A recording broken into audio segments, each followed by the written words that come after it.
J'ai découvert un truc sur la marine qui va te faire gerber. Eh ben allez, on y va. Du coup, en fait, l'idée c'est que le tournoi actuel, je pense que tout le monde est d'accord avec l'idée qu'il est là pour divertir les dragons célestes et aussi, entre guillemets, pour que le GM il puisse conquérir des territoires et tout. Sauf qu'en fait, je pense qu'il a un troisième objectif. Et le troisième objectif, c'est qu'il sert à la marine de mission de bizutage. C'est-à-dire, il y a dans la page que je t'ai envoyée, il y a quelque chose qui est très intéressant qui est dit par le supérieur de Dragon. Alors déjà, c'est très très probable que la mission de God Valley que Dragon est en train de faire actuellement, c'est la toute première mission qui est jamais faite. Pourquoi? Parce qu'il est jamais faite en tant que marine. Pourquoi? Parce que il a 17 ans, donc ça fait pas bien longtemps normalement qu'il est dans la marine. Et il y a un truc qui est dit par son supérieur, c'est lieutenant-commandant, quel est le but de l'opération? C'est un entraînement. Alors je veux que tu t'attardes un tout petit peu sur le mot c'est un entraînement. C'est-à-dire qu'en fait, t'as une mission qui consiste à endormir des civils. Pour les bleus et pour les marines, c'est juste un petit entraînement. La première chose, c'est que... et en plus, donc ça c'est la première chose, c'est-à-dire que tu as des bleus qui sont sur cette mission. De plus, on est d'accord que c'est quelque chose, que ce qui va se passer sur God Valley, c'est quelque chose d'extrêmement atroce. C'est-à-dire que c'est pas quelque chose qu'une personne normale devrait cautionner. Tu vois ce que je veux dire? Donc tu m'expliques pourquoi est-ce que tu envoies des bleus et tu leur montres directement ce que ton vrai visage en quelque sorte. Pourquoi est-ce que tu leur montres ton vrai visage dès la première mission? Est-ce que ça fait pas des années qu'on entend que les marines normalement ils sont gentils, il y a que les hauts placés qui sont proches des dragons célestes qui Ah connaissent oui, le vrai visage. On est oui, d'accord frérot? oui, oui, Pas oui, faux. oui, oui, oui, oui, oui. Je vois totalement ce que tu veux dire. En fait, on nous vend à chaque fois la tête qui est Ouais, vraiment au courant et qui ne fait rien. Et on nous dit qu'en fait, la base, ce ne sont que des bons gars qui en fait ne sont au courant de rien. T'as raison. exact. T'as raison, t'as Et raison. je te pose une petite question frérot. Dans la mission actuellement dans God Valley, est-ce que tu as vice-amiral ou un amiral? Non, non, non. Parce que dans une mission aussi accablante, aussi, je dirais aussi crue, tu vois, c'est quelque chose qui littéralement montre le vrai visage du GM. C'est pas que c'est pas, genre, il y a que des bleus, il y a même pas de haut gradé. Je vais même te faire une petite remarque. Quand il y a un dragon céleste, quand il se prend une baffe, il se passe quoi quand, dans la vraie vie normale, hors God Valley, quand il y a un seul dragon céleste qui se prend une baffe, il se passe quoi, frérot? Il y a un amiral qui vient. Et là, t'as tout un bus de dragons célestes, il y a aucun amiral. C'est vrai. Bon. Il n'y a aucun amiral, il n'y a aucun vice-amiral, et donc ça veut dire qu'il n'y a que des capitaines, en quelque sorte, et t'as que des bleus. En plus de ça, quand les bleus posent des questions, c'est quoi la réponse qu'on leur donne? On leur dit, les gars, c'est un entraînement, posez pas de questions, juste obéissez aux ordres et agissez. Et donc, la théorie que j'ai, c'est qu'en fait, le tournoi des dragons célestes, en réalité, c'est une sorte de tournoi de bizutage. C'est-à-dire que quelques mois, ou disons maximum 1 ou 2 ans avant un tournoi de Dragon Céleste, il y a du coup un appel à engagez-vous dans la marine pour la justice, pour protéger vos familles, pour faire ça, pour faire ci. Et en fait, quand tu rentres du coup dans la marine et que tu passes, je sais pas moi, des mois à t'entraîner et tout, durant toute la période, tout le monde croit qu'il va travailler pour la justice, il va défendre les faibles et tout le délire. Et on leur met juste dans la tête que ils doivent passer le test final, sans savoir c'est quoi le test final. Et en réalité, ils s'attendent à ce que ça soit le test final, il va tester leur courage, il va tester leur force et tout, alors qu'en réalité, il va tester leur moralité. C'est-à-dire que ils vont les amener dans ce tournoi de merde là. Ils vont leur dire de tirer sur des civils et ils doivent le faire sans se poser de questions. L'image, entre guillemets, l'idée qui derrière, enfin, entre guillemets, le but derrière ça, c'est si tu fais ça, si tu arrives quand même littéralement à tirer sur un innocent sans te poser de questions, ça veut dire que tu es un bon toutou. Et si tu remets en question, donc tu n'es pas un bon toutou, donc soit je vais te tuer, ou soit je ne vais détruire ta vie, et dans tous les cas, même si tu essaies de dénoncer, il n'y a personne qui va te croire.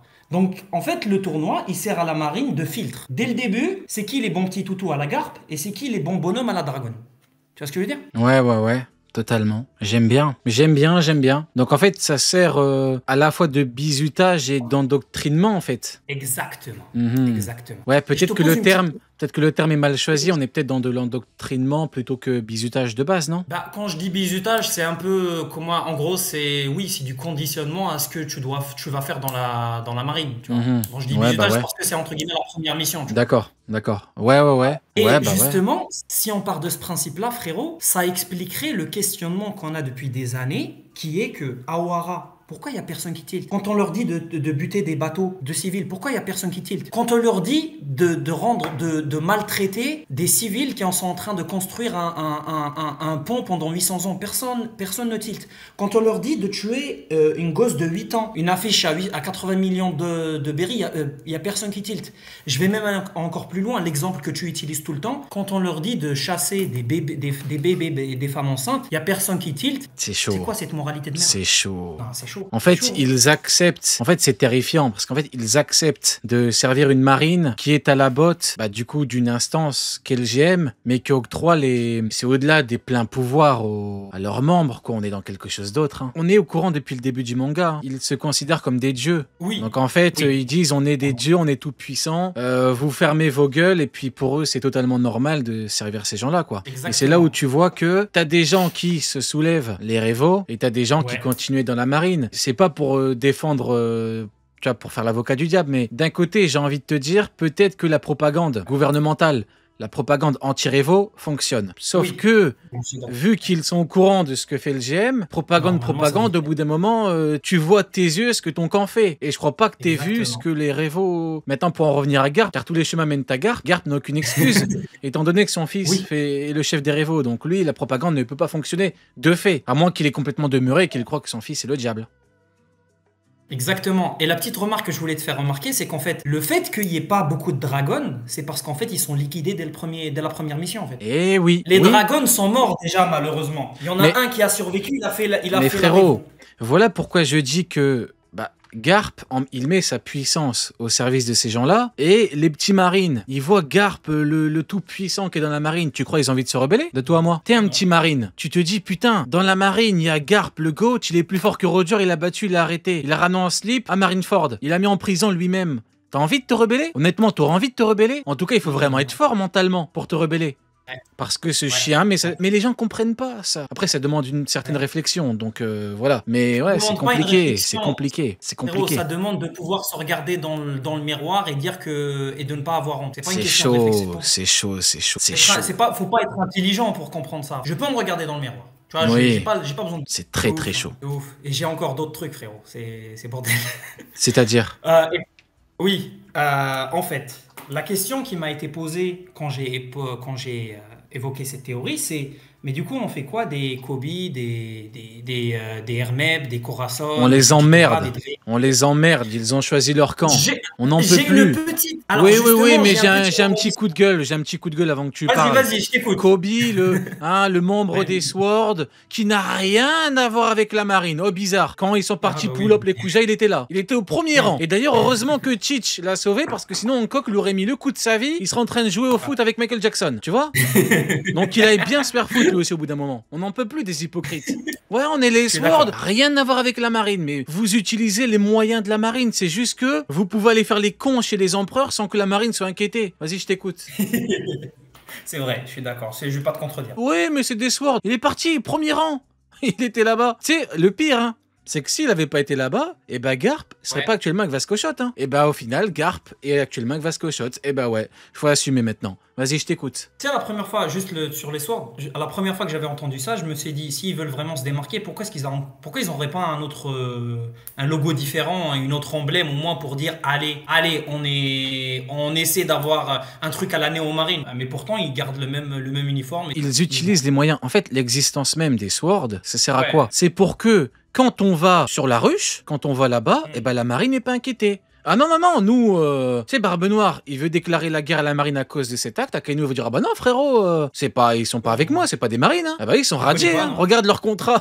Ils sont radiés. C'est pour ce truc-là. Heureusement que Rayleigh est venu, mais bon, que veux-tu, frérot? Et le pire, c'est que Kobe, il arrive, il va voir les Kuja, il dit, oh carrément, je rigole. Les Kuja, il faut pas vous débattre, je suis un gentil Sword.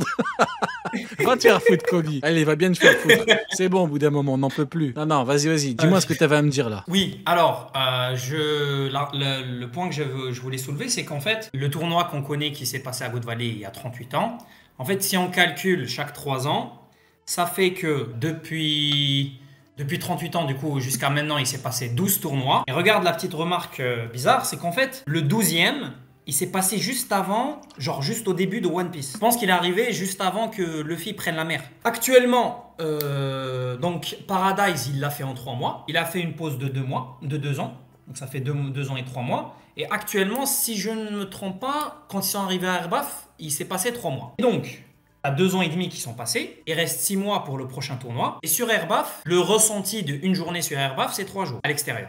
Donc si tu passes 2 mois à Elbaf, à la sortie, tu es au 3e tournoi, au 13e tournoi. Donc potentiellement le prochain arc qui va arriver à la sortie d'Elbaf, c'est du coup, on aura du coup un tournoi, je pense, de Dragon Céleste. Pourquoi ? Parce que généralement, quand il y a un flashback sur quelque chose qui s'est passé dans le passé, qui est grave ou quelque chose, généralement ça va se reproduire dans le présent. Tu vois, par exemple, Ohara, il y a eu un Buster Call, il s'est répété dans le présent, mais il n'a pas fait grand chose. Là, à l'époque, il a tout détruit. Maintenant, il n'a pas fait grand-chose quand c'était contre les CP0 et tout. Donc, je pense qu'il va arriver la même chose. God Valley, c'était un bordel. Maintenant, il va se répéter un autre tournoi. Et pourquoi est-ce que, scénaristiquement, pourquoi est-ce que pour moi, il serait très intéressant de le voir? C'est que à ce moment-là, en gros, dans 6 mois, c'est le timing parfait pour le faire voir au Mugiwara. Et quand tu vas le faire voir au Mugiwara, c'est à ce moment-là que Luffy il va dire c'est bon, le GM, c'est terminé pour sa gueule. Il aura la même réaction qu'il a eu à Wano quand il a vu que tout le monde était affamé. Il s'est dit Kaido, demain, je te fais ta tombe. Il va faire la même chose dans 6 mois. C'est ça la révélation, je pense, qu'il va avoir. Et c'est ça l'intérêt scénaristique par rapport au tournoi dans 6 mois. J'aime bien. Et je dirais même que, entre guillemets, tu me comprends, dans l'idéal, le GM choisit une île que Luffy connaît déjà. Du coup, il aurait déjà cet affect. Oui, je suis d'accord. Mais alors, j'ai une idée sur quelle île ça va être. Non, t'as dit t'es d'accord, mais. Donc, t'es pas vraiment d'accord. Oui. Donc, mais oui. En fait, je veux dire, c'est l'affect, il peut toujours le faire avec Luffy qui arrive avant. Ah oui, mais l'affect est toujours plus fort quand tu connais l'île. Ok. Enfin, je vois l'idée. Je te demande ton avis, moi ça me paraît logique. Oui, certainement. Surtout si c'est des amis qui on est d'accord. Imaginons qu'il le fasse, je sais pas moi, Dressrosa. Imaginons, c'est un exemple. Ou Alabasta, ou pour faire payer à Cobra et tout. Ah bah tiens, on a peut-être le truc. Bah vu qu'ils ont fumé Cobra pour faire payer à son peuple. Donc ouais, où t'en étais? Oui, alors j'en étais par rapport à du coup le tournoi. En fait, et par rapport à l'île, j'ai 2 propositions. Alors c'est soit Sphinx. Et en fait justement, l'île aussi, il faut que... Alors, par exemple, si c'est une île qui est très loin derrière, je sais pas, est-ce que actuellement, scénaristiquement, il peut nous faire retourner en arrière, tu vois. Sauf si imaginons que Luffy fait le tour du monde et... Mais ouais, vas-y, ouais. Ouais, voilà. Il y a Sphinx, parce que, en fait, t'as le même parallèle, parce que t'as Garling qui est allé sur God Valley, il a trouvé que c'était intéressant, il est revenu vers le Gorosei. Là, maintenant, sur Sphinx, t'avais Aramaki qui est parti, et il est revenu. Donc, potentiellement, il va dire, ah, les gars, c'est une bonne île et tout. Ah oui, elle a pas tort. Samil Fleur qui dit, il faut qu'on ait une île non affiliée. Effectivement. Oui, c'est vrai. Oui. Effectivement, tout à fait. Donc, t'as Sphinx, et t'as une autre idée, je sais pas si tu connais la théorie de Villa. Je connais David Villa pour les anciens, mais sinon, non, je connais pas. Alors très bien, je vais te faire un petit background. En fait, c'est une île qui a été mentionnée 2 fois. Une fois par Nami avant Lockdown. En fait, elle avait dit qu'il y avait un coup d'état qui se passait là-bas. Et une fois, c'était Norland qui l'avait mentionné il y a 400 ans. Et pourquoi est-ce qu'elle est importante? Parce qu'il y a quelqu'un qui a posé une question par rapport à cette ville dans un SBS et il lui a répondu « Bien vu, c'est une île du coup qui a eu un coup d'état et tout. Elle fait la moitié d'Alabasta. Vous comprendrez pourquoi elle est importante parce qu'elle va rentrer dans l'aventure principale. » J'aime bien. J'aime bien. Je vais t'envoyer. J'aime bien. Et les trucs que j'ai trouvés quand j'ai creusé, frérot, c'est incroyable. En fait, regarde. La mention de Villa. Tu coques en tout cas aujourd'hui, hein. Frérot, c'est théorie. Vira. Oui, Vira. Oui, mais frérot, vu que tu dis Villa, j'ai pas capté. Oui, parce qu'en français, oui, parce que les Japonais disent Villa, parce que le R, ils le prononcent L comme Roronois, ils disent Lolonois. Oui, d'accord. Depuis tout à l'heure, tu dis Villa, je dis mais c'est quoi Villa? Oui, d'accord, oui, donc je connais. Oui, tout à fait. Vas-y, tu peux reprendre. Parfait. L'information que j'ai trouvée sur Vira, du coup, c'est qu'en fait, quand Norland la mentionne, il dit qu'il prend le départ. Enfin, en gros, il part de Villa avec son bateau. Et dans la journée, il rencontre un Skypien qui lui vend un waiver. Sauf qu'on sait que les Skypiens, ils peuvent pas descendre par le knock-up stream. Ils peuvent descendre que par... tu vois, il y a une voie un peu safe pour aller à Skypia. Il y a deux routes. Soit tu pars le knock-up stream, soit tu pars par la route qui est Alors safe. attends, je te coupe 2 secondes. Je viens de vérifier, en fait, tu dis Villa, parce qu'en fait, même le Wikia de One Piece écrit Villa. Sauf que quand tu regardes en nom romanisé, c'est bien Vira, tu vois. Ok. Donc voilà pour On la va petite dire. anecdote. Voilà, tu peux reprendre. Oui, merci. Et du coup, en fait, la route qui est safe, les Skypiens, ils la prennent pour descendre et pour remonter. Cette route safe, c'est ballon terminal. En fait, Oda avait déjà confirmé que tu pouvais monter et redescendre de cette île en utilisant des ballons.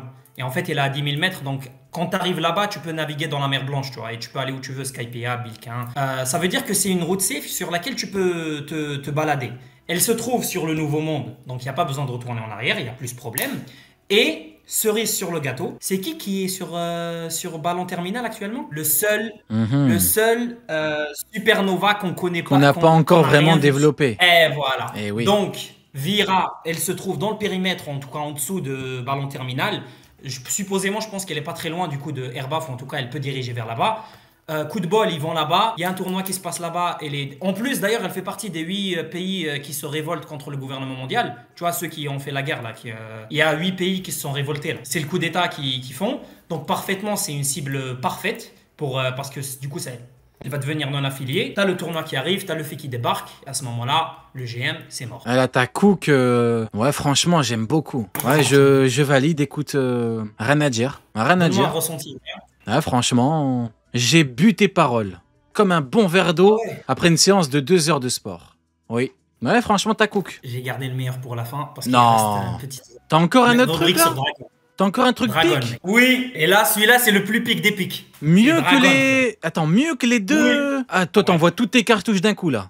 Là, tu t'envoies tout... tu écoute. vides le chargeur, là. Exactement. Eh ben, allez, je t'écoute. Let's go.